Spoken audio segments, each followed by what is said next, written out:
এই দুটো ডিমকে দেখো এবার জলে ডোবাচ্ছি। দেখো ডুবে গেছে জলে, দেখো ডুবে গেছে। আস্তে করে দেবো কেননা কাঁচা ডিম। হ্যাঁ ডুবে গেছে। এবারে বলো এখানে কে এখানে এই ডিম দুটোকে ভাসিয়ে দিতে পারবে? এটাকে ভাসাতে হবে, ঠিক আছে? অনেক করতে হবে, হাতে ট্রাই করতে হবে। না লবণ দিয়ে ভাসি দেবো। হ্যাঁ দেখো একটা জিনিস কি বলেছে যে লবণ দিয়ে ভাসাতে হবে। হ্যাঁ দেখা যাক তাহলে লবণ দিয়ে ভাসে কিনা, দেখা যাক তাহলে লবণ দিয়ে এটাকে এ করা যায় কিনা।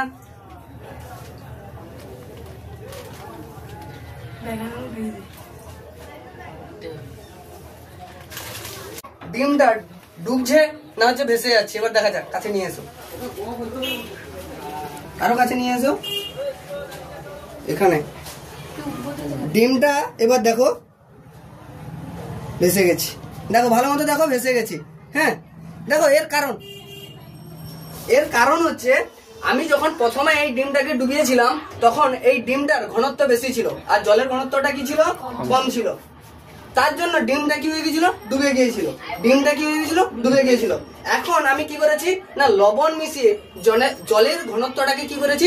বাড়িয়ে দিয়েছি। তখন এই ডিমের ঘনত্বটা কি হয়ে গেছে? কমে গেছে। জলের তুলনায় ডিমের ঘনত্বটা কমে গেছে। তার জন্য অবভিয়াসলি তার জন্য ডিমটা কি হয়ে গেছে? ভেসে গেছে। এটা তোমরা বাড়িতেও ট্রাই করতে